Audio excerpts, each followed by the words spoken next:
Cześć, Bartek Urban. Zapraszam do testu Mazdy CX-60. I Mazda CX-60 z dieslem już była na moim kanale, z tym, że wtedy był to słabszy wariant o mocy 200 koni, który to miał napęd na tylną oś. Teraz więc przyszła pora na mocniejszą wersję o mocy 254 koni, która dodatkowo ma napęd na wszystkie koła. I jest to naprawdę duży diesel. Największy, jak jest dostępny w Europie, do samochodu osobowego, bowiem pod maską pracuje turbodiesel o pojemności 3,3 litra. Tak, 3,3 litra turbodiesel, no coś pięknego. A to jest o tyle piękne, że inni producenci odchodzą od diesla, a swoje benzyny kurczą maksymalnie nawet do pojemności 1,2 litra i to w tej klasie. I oczywiście dorzucają do tego na przykład silnik elektryczny. Mazda poszła inną drogą i mamy turbodiesla, rzędową szóstkę 3,3 litra, która tak brzmi.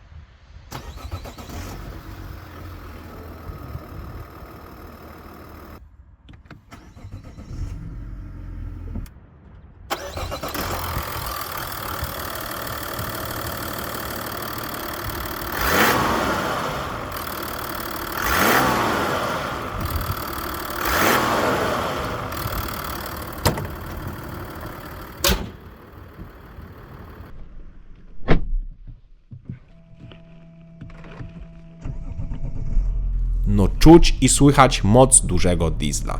Pracuje bardzo podobnie jak rzędowe diesle, na przykład w BMW. W kabinie jest jeszcze lepiej, chociaż tutaj, moim zdaniem, odgłosy są lekko podbijane przez głośniki, bowiem silnik brzmi wręcz jak jakiś V8 diesel. Z tym, że tak jak mówię, jest to tak delikatnie podbite, że absolutnie mi to nie przeszkadzało. Nie przeszkadzało też spalanie, które jak na diesla przystało jest niskie. Na trasie przy 120 na godzinę auto spalało od 6 do 6,5 litra, a przy 140 od 8 do 8,5. W mieście natomiast bez problemu schodzimy poniżej 8-7 litrów i to bez żadnych ekotrików. Zresztą Mazda nawet nie ma trybu eko, jest tylko domyślny normal albo sport czy offroad i tyle. I teraz też warto dodać, że słabsza odmiana, czyli też 3,3 turbodiesel, ale o mocy 200 koni i z napędem na tył jest oczywiście oszczędniejsza i ona zużywała mi średnio litr mniej paliwa niż testowana odmiana. Obie wersje mają bak paliwa o pojemności 58 litrów, a także i obie odmiany mają tą samą 8-biegową klasyczną automatyczną skrzynię biegów.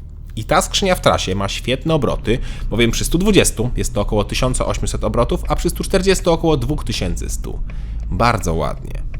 Chociaż pojemność baku paliwa moim zdaniem powinna być nieco większa, bo konkurencja właśnie ma nieco większe baki. No właśnie, konkurencja to jest dobry moment, żeby o niej porozmawiać. Dużo osób myśli, że CX-60 to konkurent dla takich aut jak BMW X5 czy Volvo XC90, a rzeczywistość jest nieco inna, bo CX-60 jest nieco mniejsza i jej długość to 4745 mm, czyli o 4 cm więcej niż np. BMW X3, ale i o 19 cm mniej niż wspomniane BMW X5.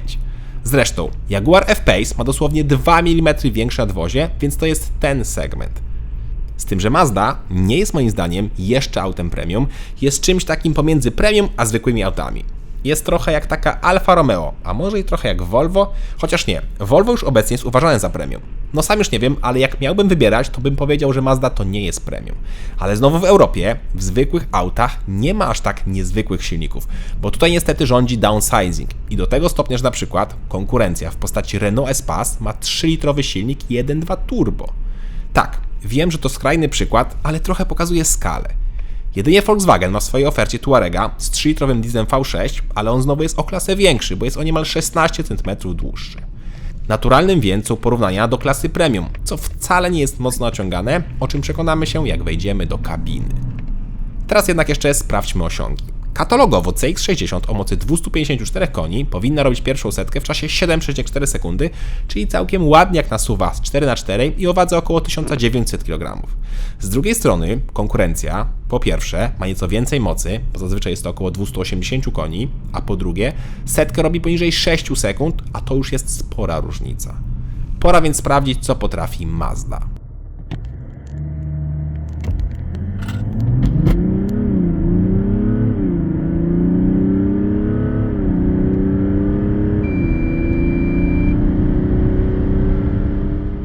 Wynik to 7,1 sekundy, czyli lepiej niż deklaruje producent, ale wciąż wolniej niż konkurencja.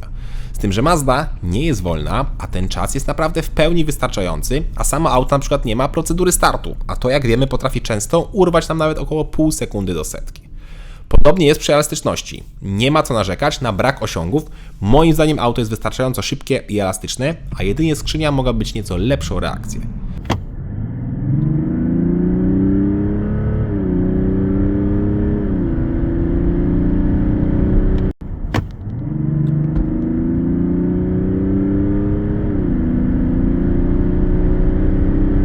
Chociaż nie, tu jest niezła reakcja. Gorzej jest, jak auto się zgasi.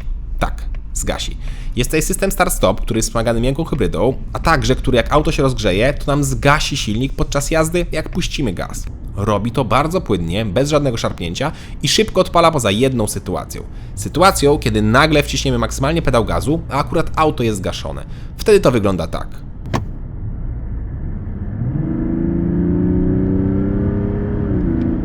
No jest duża zwłoka, to wymaga nieco poprawy. Poprawiono nieco skrzynię biegów, ale tylko nieco, bo wciąż jest problem, o którym wspominałem już przy teście słabszego diesla, a mianowicie, że jak jeździmy w mieście i auto gaśnie, po czym co chwilę się odpala, to przez moment szarpie. Nie jest to bardzo mocno wyczuwalne, ale delikatnie jest. Oczywiście, ten system start-stop można wyłączyć, ale trzeba to robić każdorazowo po każdym odpaleniu samochodu. To samo trzeba robić, jak chcemy wyłączyć systemy bezpieczeństwa, które są moim zdaniem najsłabszym ogniwem tego samochodu. Auto ma wszystkie potrzebne systemy, jak aktywne tempomaty, trzymanie linii, wykrywanie pojazdów w lusterkach itd., z tym, że do każdego mam uwagi. Aktywny tempomat, jadąc po autostradzie, często wykrywał wyprzedzane samochody, które jechały pasem obok i przyhamowywał mi auto, co jest irytujące. To samo tyczy się wykrywania pojazdów w lusterku, czyli robimy manewr wyprzedzania, wracamy na swój pas, a auto piszczy i lekko szarpie kierownicą, bo myśli, że wjedziemy w to auto. A my dawno je wyprzedziliśmy. To już nawet nie jest irytujące, tylko denerwujące. Kilkukrotnie też miałem sytuację, że po odpaleniu samochodu auto sobie po prostu pikało. Nie był to komunikat niezapiętych pasów czy jakichś czujników parkowania. Tak po prostu sobie pikało przez jakieś 15 sekund, po czym przestawało i już. Auto było w pełni funkcjonalne, tylko po prostu pikało. Systemy są ewidentnie do poprawy. Z zewnątrz natomiast poprawiłbym, a raczej wywalił, te atrapy wydechów. No na co to komu potrzebne?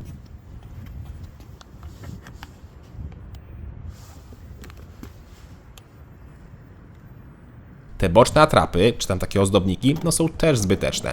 Zwłaszcza, że CX-60 jest chyba najładniejszym SUV-em Mazdy, jaki posiada w ofercie. To bardzo ładne auto, tak masywnie narysowane, z dłuższą maską i krótszym tyłem.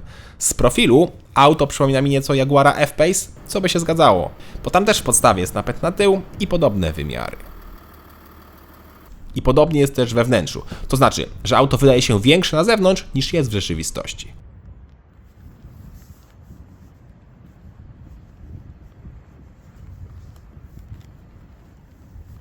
Bagażnik w CX-60 ma 570 litrów, co jest dobrą wartością.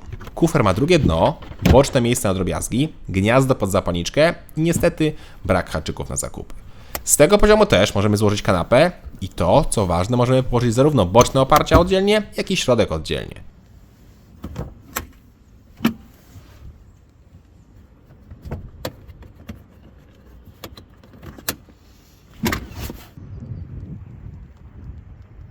W ogóle kanapa ma regulację kąta oparcia, ale jest ona na tyle mała, że w ogóle nie rozumiem, po co w ogóle jest. I bardzo dużym plusem, który docenią zwłaszcza rodzice z małymi dziećmi, to są drzwi, które bardzo szeroko się otwierają, przez co mamy tutaj świetny dostęp na tył. Sam otwór jest stosunkowo mały, ale przez to, że drzwi się tak szeroko otwierają, to łatwo się tam dostać. Jedyny problem, jaki zauważyłem, to jedna z klamek czasem nie wracała. Miejsca, jak widzicie, jest wystarczająco. Ja mam 186 cm wzrostu i mam dużo miejsca na nogi, jak i na głowę. Jest też podłokietnik z miejscami na napoje, są złącza, nawiewy czy gazetowniki. No jest wszystko.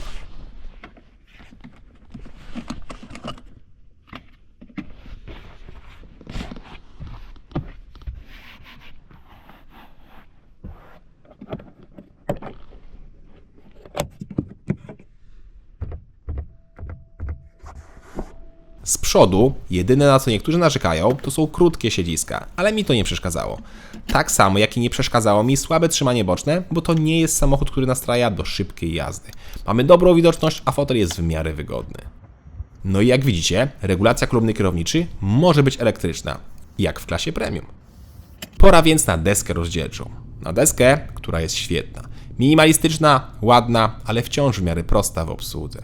W miarę, bo jedyny problem, jaki jest moim zdaniem, to ekran, który jest dotykowy tylko na postoju. Ja rozumiem, jaki cel przyświęcał producentowi, bo jednak klikanie po ekranie jest tak samo niebezpieczne jak klikanie po telefonie, ale w ten sposób obsługa Android Auto czy Apple CarPlaya jest zbyt skomplikowana, bo robimy to za pomocą pokrętła.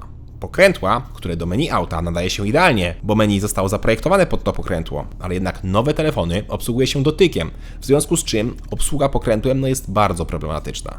A co ciekawe, w Mazdzie CX-5, czyli mniejszy brat czy ta mniejsza siostra CX-60, pozwala na obsługę ekranu w trakcie jazdy za pomocą dotyku. Ciekawe. Same grafiki na ekranie też wyglądają moim zdaniem już nieco staro i na przykład wciąż nie podoba mi się ta ikonka od ustawienia, która nie ma tej zębatki idealnie na środku. No mnie to razi. Drugi ekran to cyfrowe zegary, które prezentują się bardzo ładnie. Mają klasyczne, okrągłe motywy i w zasadzie dwa widoki. Drugi aktywuje się sam, jak włączymy tempomat. Jak wybierzemy sportowy albo tryb off-road, to zmienia nam się kolor zegarów. Ogromny plus w Mazdzie za oddzielne fizyczne przyciski i pokrętło od klimy oraz audio. Tak powinno być w każdym aucie. Chociaż ja jestem chyba dziwny i głowa mi ciągle podpowiadała, że te strzałki od zwiększania i zmniejszenia temperatury obsługuje się, że jedna się podnosi, a drugą się wciska. Ciekawe, czy też byście tak to zrozumieli. Dobra, to pora na materiały.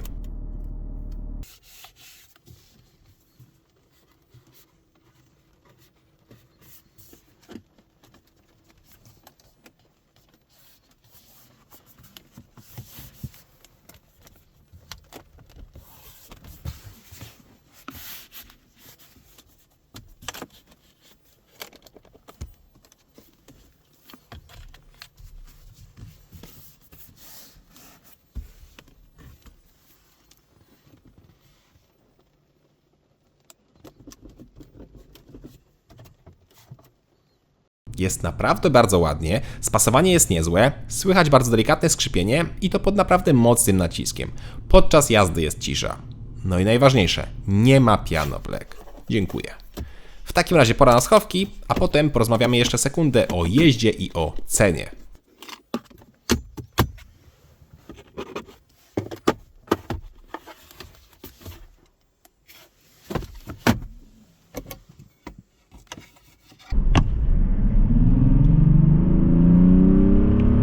Pod względem prowadzenia mam dwie uwagi.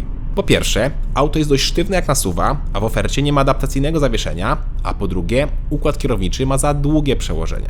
O ile układ kierowniczy mi nie przeszkadzał tak bardzo, tak już zawieszenie, moim zdaniem, w SUV-ie powinno być delikatnie bardziej komfortowe. Zwłaszcza, że tak jak mówiłem, Mazda nie ma aspiracji sportowych. Ostatnia uwaga to wyciszenie, które też moim zdaniem jest nieco gorsze niż wspomniane wcześniej BMW czy Jaguar. W takim razie pora na cennik. Podstawowa Mazda CX-60 z dieslem 3.3 o mocy 200 koni i napędem na tył kosztuje 225 tysięcy złotych. Mocniejszy, testowany wariant o mocy 254 koni i z napędem 4x4 to już wydatek 255 tysięcy złotych, czyli jest o 30 tysięcy złotych więcej. Ale jest też od razu w wyższym wyposażeniu, więc realna różnica jest nieco mniejsza i wynosi 20 tysięcy złotych. Poprzedni test CX-60 był równe 9 miesięcy temu i wtedy ceny były dokładnie takie same, co jest miłe, bo dużo producentów w tym czasie podniosło ceny. Jeśli chcemy kupić konkurencję z 6-cylindrowym dieslem, to tak jak już mówiłem, musimy iść do klasy premium i marek pokroju Audi, BMW czy Mercedes i Jaguar. A te auta są znacznie droższe, bo na przykład najtańsze BMW X3 z 3-litrowym dieslem kosztuje w podstawie 290 tysięcy złotych, czyli o 35 tysięcy złotych więcej niż Mazda. Brawo dla Mazdy, bo jako jedna z niewielu, jak nie jedyna, potrafi stworzyć samochód, który nie ma kosiarki pod maską, tylko ma naprawdę dużą jednostkę i to napędzaną paliwem wysokoprężnym, tym samym, które obecnie jest uważane za najbardziej trujące.